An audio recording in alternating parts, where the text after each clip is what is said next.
Friends and welcome to the channel. इस video के अंदर हमें दो मेजर चीज़ें हमने डिस्कस करनी हैं। सबसे पहले तो हम देखेंगे कि अपने डेटा को हम किस तरीके से मैनिपुलेट करके देख सकते हैं। पिछली वीडियो के अंदर हमने एक सिंपल सा टेबल बनाकर देखा था, डेटा टाइप को भी हमने समझा था और डेटा एंट्री भी हमने देखी थी कि हम किस तरीके से इसके अंदर डेटा एंटर कर सकते हैं।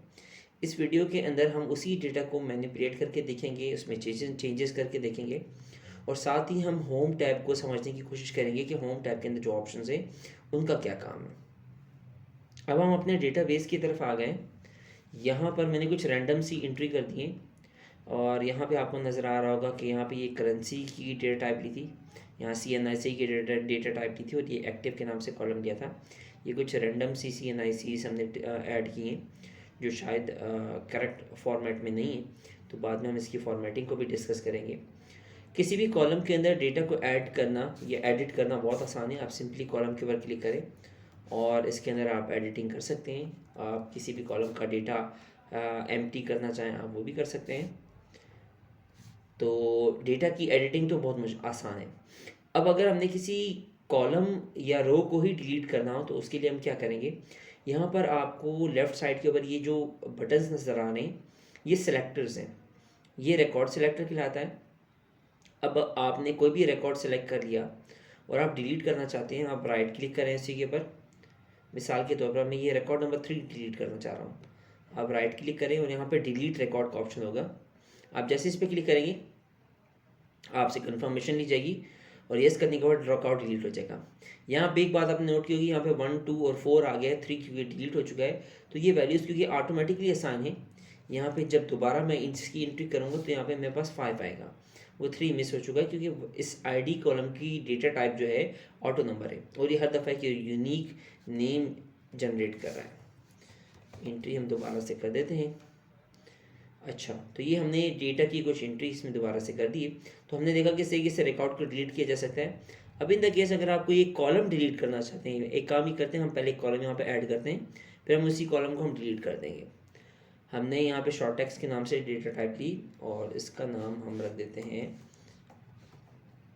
एड्रेस। ठीक है, एड्रेस की हमने यहाँ पे डेटा टाइप ले लिए और इसके अंदर हमने कोई भी एक रैंडम डेटा एंटर कर देते हैं।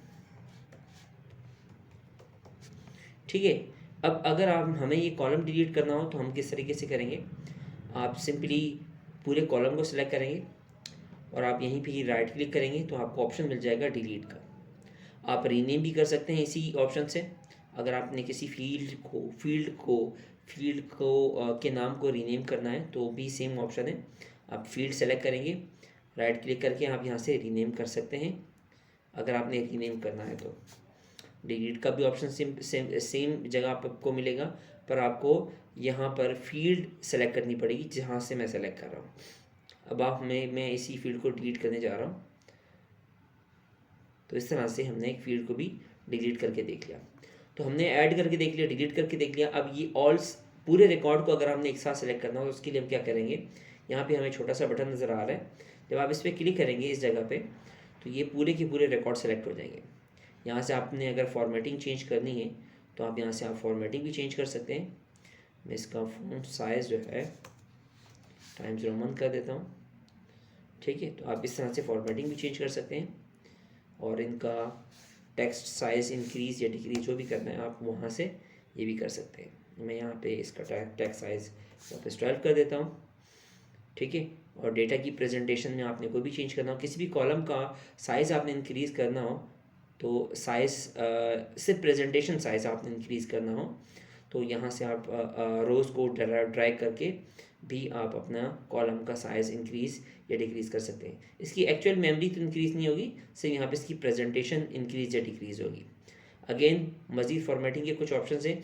आप रिकॉर्ड सेलेक्ट करके यहाँ से आप इन तमाम रिकॉर्ड को सेंट्रलाइज भी कर सकते हैं, लेफ़्ट एंड राइट भी मूव कर सकते हैं।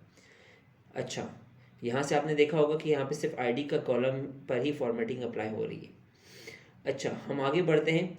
यहाँ से अगर आपने किसी टेक्स्ट को रिप्लेस या फाइंड करना हो तो यहाँ पर हमारे पास फाइंड एंड रिप्लेस के टूल है। तो जैसे ही यहाँ आप फाइंड के ऊपर जाएंगे तो आपको ये टैब मिल जाएगी जिसके अंदर फाइंड और रिप्लेस दोनों मौजूद हैं।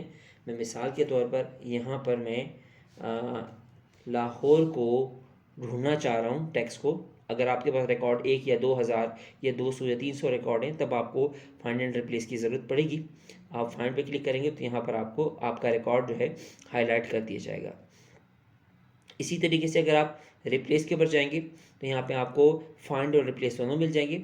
अगर मैं लाहौर को रिप्लेस कर दूँ LHR से, ठीक है, तो यहाँ पे मेरे पास दो ऑप्शन है, एक रिप्लेस का और एक रिप्लेस ऑल का। रिप्लेस क्या काम करेगा, सिर्फ करंट पोजीशन को रिप्लेस करेगा। रिप्लेस ऑल जितनी भी मैचिंग कंडीशन है सबको रिप्लेस कर देगा। ठीक है, तो हमने यहाँ पे आपने देखा कि लाहौर को LHR से हमने रिप्लेस कर दिया। तो ये इस तरीके से हम आप फाइंड एंड रिप्लेस दोनों इस्तेमाल कर सकते हैं, दोनों तकरीबन सिमिलर टूल्स हैं। अब एक और टूल हम इस्तेमाल करने जा रहे हैं जो कि हमारा समराइज़ करने का टूल है, टोटलिंग का टूल है। आपके पास अगर यहाँ पे 8-10 या 100 या 200 रिकॉर्ड्स हैं और आप उसकी समरी निकालना चाह रहे हैं, तो यहाँ पे एक आपको समरी शो कराने का, टेबल के अंदर समरी शो कराने का ऑप्शन है जो टोटल के नाम से। अब मैंने यहाँ पे लास्ट रिकॉर्ड पर आया और मैंने यहाँ पे टोटल पे क्लिक कर दिया। अब आपको नज़र आ रहा होगा रिकॉर्ड्स जहाँ ख़त्म हो रहे हैं उसके बाद वो ऑटोमेटिकली यहाँ पे जो है वो टोटलिंग शो हो गई है। आप इसके अंदर मज़ीद भी एग्रीगेट फंक्शन इस्तेमाल कर सकते हैं। आप जैसे ही आप इसको अनचेक करेंगे तो ये आपका ऑप्शन गायब हो जाएगा जो आपको शो किया जा रहा था। अच्छा, मैं बता रहा था कि आपका ये समराइज़ का जो टूल है इसके अंदर आपको और भी बहुत सारे फार्मूलाज मिलेंगे। मैंने यहाँ पे सम का फार्मूला सेलेक्ट किया हुआ है। आप चाहें तो आप इसके ज़रिए एवरेज भी फाइंड कर सकते हैं।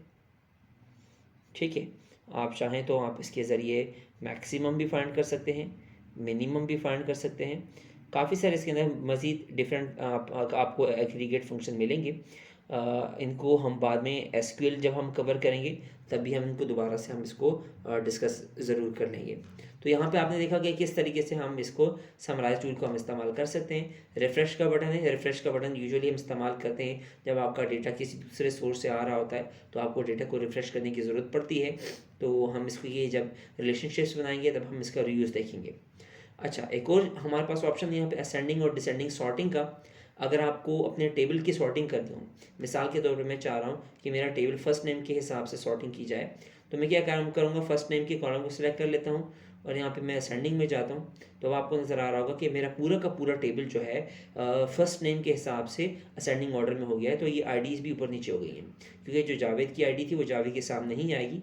तो इसी तरीके से आप डिसेंडिंग ऑर्डर में भी कन्वर्ट कर सकते हैं और आप सॉर्ट को भी रिमूव कर सकते हैं जो बाय डिफ़ॉल्ट ID के ऊपर जो है वो सॉर्टिंग आपको शो होती है।